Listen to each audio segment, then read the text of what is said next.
I'm really passionate about the 12 steps of Alcoholics Anonymous, but I am not speaking on their behalf. Anything I say is from Bill Henry, not Alcoholics Anonymous. I am not representing them today. I do believe that the 12 steps can inspire personal growth and meaningful change in anyone's life, not just those of us in recovery. And this stuff was written over 85 years ago by two drunks. So it's pretty spectacular, and I hope you'll bear with me. And you know, there's a little bit of a leap of faith from recovery to non-recovery, but I hope to go on that journey with me. For me, my journey in sobriety started with a big wake-up call. I was traveling through Europe with some friends on a cruise, and I was in the wine business for 35 years. So if you ever hear anyone say I was a professional drunk, I was a professional drunk. I got paid to drink. But on the last day of this cruise, I woke up and my wife said, "What is wrong with you?" And I said, "What?" She said, "You're yellow." I'm like, "Oh, I know what that means. That's jaundice." So we flew home. I checked into the hospital, and 5 days later, they let me go, but they told me, if you have another drink, you'll die. And there's only one way to solve it. You need a new liver.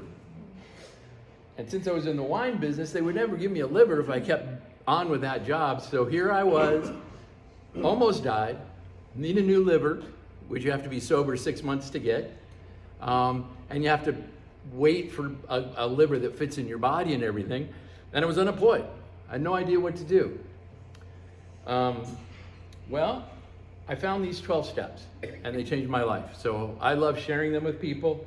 And now that I have a new liver, I did get a liver, I love to share the steps with people to really help. But before I jump into the steps, I'm going to ask you to join me in a little bit of an exercise. I want you to think of a time that you felt appreciated. Really deeply appreciated. Not like if you scored the last goal of the game and everyone's cheering for you. That feels great and that's a rush. But when your team congratulated you and thanked you, that was appreciated. When you threw a kid's party and all the kids loved it and had a great time, that felt good. But when your child thanked you at the end of the day, that was appreciated. So think in your own life about a time where you really felt appreciated. And think about how you felt. Think about what you said.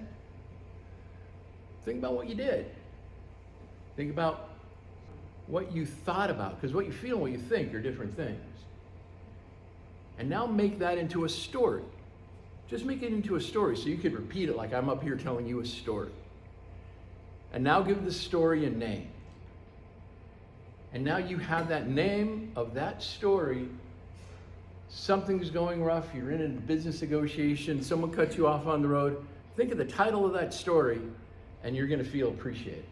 You'll feel that moment. And remember that story because we're going to talk about it a little bit later on in the presentation. You'll hear me talk a lot about these things. 12 steps of Alcoholics Anonymous. Don't bother to read it. People study this for years, decades before they understand it. And in about 22 minutes, I'm going to give you a crash course. So you won't get it all, and that's okay. The interesting thing about the 12 steps of Alcoholics Anonymous is alcohol is only mentioned once, and that's in the very first step. Never mentioned again. God is mentioned 6 times, but it's always as you understand him. So in the AA, they don't tell you how to believe. They just say you need some kind of higher power. You need to know there's something above you, whatever that may be. The ocean, the universe, Mother Earth, I've heard say a doorknob. Whatever it is, you just have to have something that you are responsible to. Now, how many of us, you don't have to raise your hand, just think about it. How many of us have done something we know we shouldn't do? Oh, I guess a lot of you. Now, how many of you have done it again? Oh, pretty much all of us, yeah. And then again. And what do they call that? Dumb. Insanity. It's insanity. Whether it's giving the same relative money, expecting to be paid back, smoking, overeating, playing video games, whatever it may be. And have you tried not to do this thing and you do it anyway? Yeah, well, welcome to step 1 of Alcoholics Anonymous. You just admitted you're powerless and your life's unmanageable in that one respect.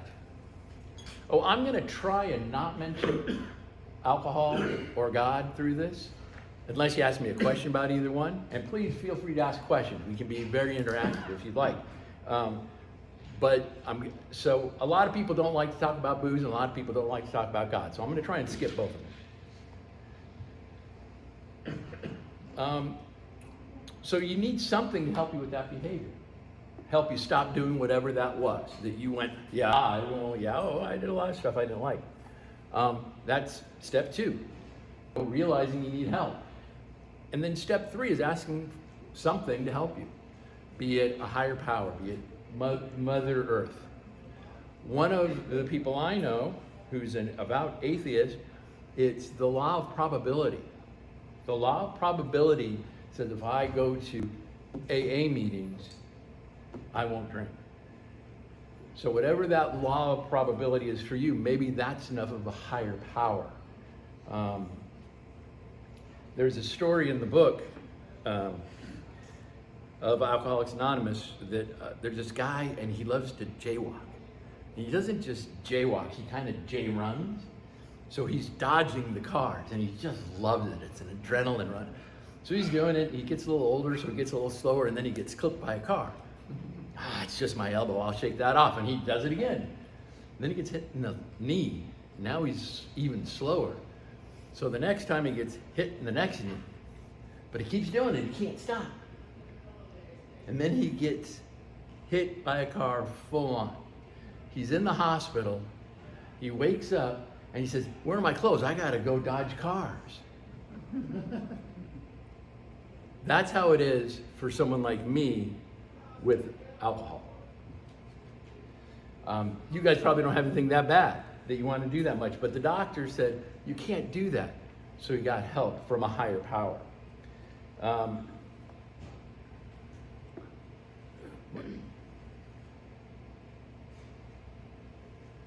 So that's what it's about, is letting go of something and trying to find a way to let that behavior go and grow and inspire yourself from inside. If we call that acceptance, and there's acceptance and humility both have a perception of weakness. They're the exact opposite. Both humility and acceptance are extreme measures of strength and inner power. If you'd like to read more on that, I suggest a book to you. It's Kirk Cameron's book, and it's called Born to be Brave.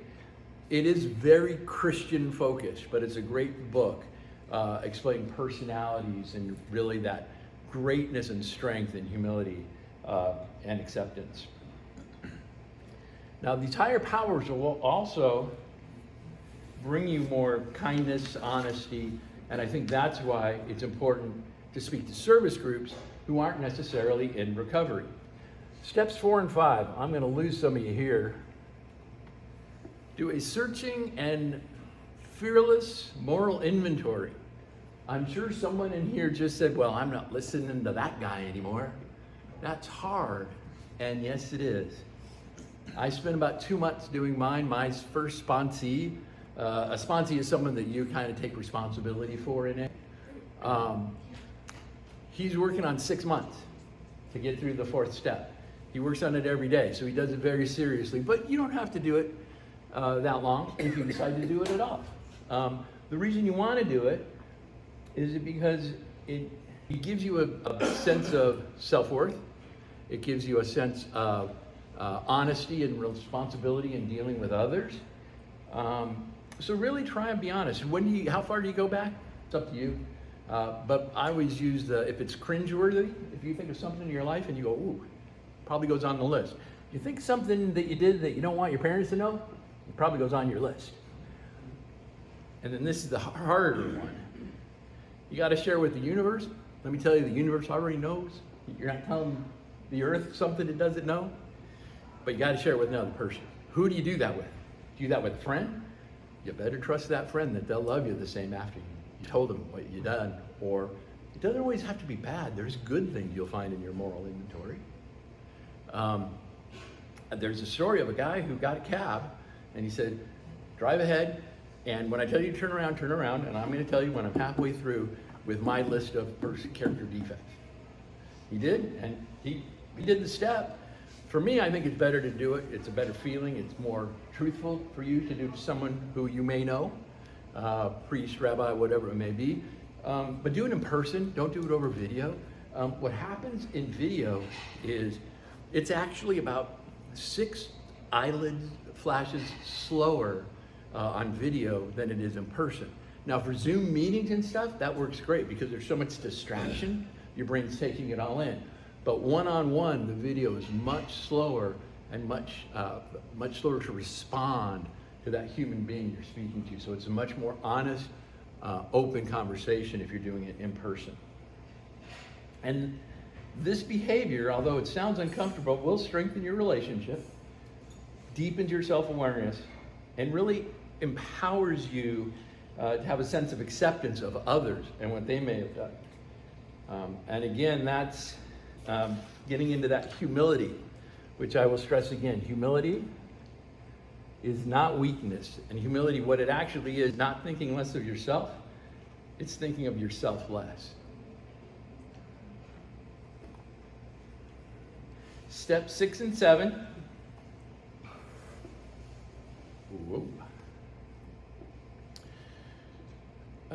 You want to be willing to give up those things you found out in 4 and 5 about yourself. I'll give you an example. I struggle with that. Why would I not want to give it up if I know there's something negative in my life? At work, I need to be a jerk to get the job done to those people around me, or else they won't pay attention. Well, do I want to be a jerk? I don't know. Am I ready to give that up? It's a good question. Excuse me. Yeah. Excuse me. Is that supposed to say willing? Yes, it is. Okay. Thank you. Spell check is smart, but not that smart. And a big reason for a lot of this is pride. Of the 7 deadly sins, which are all listed here, pride by far is the most damaging. Many, many times our pride gets into our own way. Gluttony is another one I like to point out, because gluttony just isn't about getting as much money or stuff as you can. It could be about anything. Anything that you possess too much of or takes too much of your time could be gluttony. And sloth just doesn't mean sleeping, being lazy. It means maybe putting something off. So as you think about these defects, think about that. And then you have to ask whatever that higher power is to help you take it away. You have to want to be humble and say, let's get rid of this together. 8 and 9. 8 and 9 are the 2 steps they love to talk about in the movies. Making amends. That's what you always hear when you're on a movie or TV about AA and alcoholics. Gotta go apologize to everybody because they've been a bad person. Well, first you gotta make a list. And the key word here is all. You have to write down everyone that you have damaged. But there's no yeah, but well involved. It's only about you, what you did. I'm sorry I did that, but no. I did this. Well, I can't control your reaction. I can't control how you feel about my amends. All I can do is make it. So it's just about you. We say in the program, keep your side of the street clean. That's all I can do. I can't do anything for your side of the street, just mine. So that's a big part of it. And you got to be willing to do it for everybody, or you haven't done the step. And you don't have to do the steps. Again, this is just mere suggestions from one little alcoholic. And then number 9, absolutely the most misunderstood, is you have to make an apology to people, an amends to people. But You can never do it if you're going to hurt someone else, the person you're making the amends to, or something else. The best example is you worked for a company in sales for years, you cheated on your expenses, now you're retiring, you want to come clean because you feel bad, you're going to say, I owe you $3,000. Okay, you do that, they audit all the books. Every other salesperson now is probably in trouble. They fire you, or blackball you in the industry. You can't get any more work. Your wife and your children suffer. So you have to, so it's not just, boom, I'm sorry for everything I did. You have to look at the repercussions, because the last thing you want to do is hurt somebody else, because then you owe them an amends. Does that make sense? Yeah, so it's, again, your side of the street. It's just you, not anyone else. You can only apologize and amend for yourself. Now, there are things called living amends. A living amends is in that situation. You can't really go and apologize because it would hurt them, so you do something kind for them. You do something warm. They don't even know why. You call them on New Year's Day and say, Happy New Year. It's been too long. Okay? That's it. But something you do makes them happy. For my amends to my wife, my living amends to my wife, she loves flowers, loves greenery, and neither one of us can keep anything alive. He goes, what did you do? So I got her a plant service. She now has 5 plants in her office at home and 3 or 4 plants downstairs. And the guy comes every month or every 2 weeks and takes care of them, waters them, and it's really nice. And she loved it. And every day she wakes up and she sees those plants in her office. And that's truly a living amends. Another way to make a living amends is an anonymous act of kindness. Now, you've heard of random acts of kindness, but this is anonymous. And we all do good deeds, especially people in this room. You guys do so many good deeds. You always get credit, though. Think about it. If you do it, there's no credit. You just did it because you wanted to do it. You got to keep it a secret. You can't tell anybody. And if you've done that, and once you do that, if you choose to, it's a feeling like no other feeling in the world. I would tell you what I did, but then it wouldn't be secret. So. Step 10. Step 10 is simple. It's just a continued inventory of what you did in 5 and 6, or 4 and 5 rather. But then once you find something, you got to do it all over again. So you got to inventory it, you have to acknowledge it, you have to tell someone you did it, and you have to make amends for it. So it's an ongoing thing. I do this every night. I have a little app that asks me 10 or 12 questions. Was I kind to everyone I came in contact with? Did I call another alcoholic? Did I do this? And so you just rinse and repeat those. And then 11 and 12, and these 2 I paraphrased a lot from the original text. But meditate and have quiet times to hear nature. When I hear meditate, I think of hippies in the 60s and that concert in the mud, what's that thing called? Woodstock. Not for me. But what I get from it is slow down. Take a moment. Just be with yourself. Beautiful time to do this is when you're making your bed in the morning. Just talk to nature, think about yourself, inner self. And if you're not making your bed in the morning, I suggest you read a book called Make Your Bed. It's by a Navy SEAL named Bill McRaven. He also has a commencement speech that's on YouTube that's a really great watch. So I suggest that book as well. Another book while I'm on books is Lance Allred. He was the first deaf NBA player. He's got a book that is called New Alpha Male. I don't agree with everything in his book, but one of the things I really love is his definition of integrity. And that is, be the same person in every room. Think about it, if you walk in the same person as a guest speaker to Rotary, as you walk into the CEO, if you're the CEO and someone walks into your office, when the janitor comes in, are you the same person in every room? That's integrity. I love that definition of that. And then the final step is bringing these steps to someone else. So if you've heard something that I've said that you've liked, share it with somebody. Just bring it to them and say, hey, this is something that I heard about. What do you think? So pass on the tools that we've talked about, maybe the book titles. If you know men's, definitely do that. Before I leave you, I want to teach you a quick meditation exercise. If you so choose, what I want you to do is kind of breathe in, take a deep breath in, and as you do it, tap right here. Okay, the tapping actually tells your brain something's happening. I got to pay attention, something's happening. And then say, I can't control it. You don't have to say it out loud, just yourself. And then kind of rub the same spot. And it's meant to be, is what you'd say. And then when you breathe out, I'm okay with that. And do it again. I can't control it. It's meant to be. I'm okay. You feel the difference in the room now than 30 seconds ago? It's calmer, it's more contemplative, it's more open. It's so that you don't ever have to do that again. But it's a little something to just kind of have in your back pocket the next time someone cuts you off, but your hands are free. There's one more aspect that I'll share that's really not a step, but it's critically important to make everything I've talked about work, and that's gratitude. I have a gratitude list that I look at almost every day.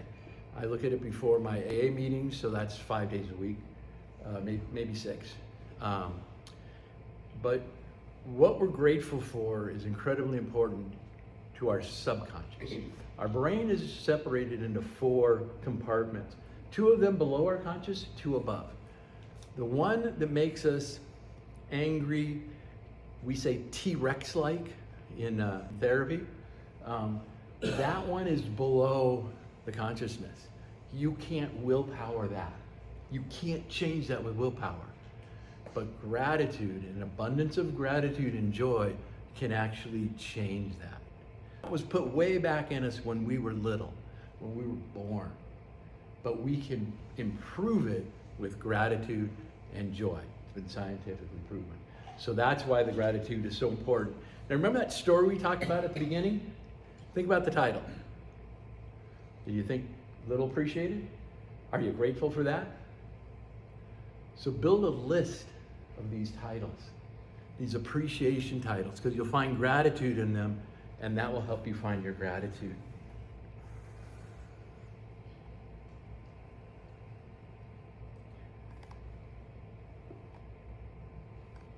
So, in closing, these are the kind of tools I gave you. The appreciation story to build the gratitude list, which is at the bottom. This little tapping meditation, continual self-inventory, honest self-inventory, and an anonymous act of kindness. The suggested reading is also here. And again, my name is Bill. If you or anyone you know actually suffers from addiction, please pass on my information. Again, nothing I've said here is sponsored by, it's just someone who has read the program and living a sober life. And I hope you got something out of this. And I'll take any questions or anything, but I very much appreciate your time and let me talk to you. Thank you.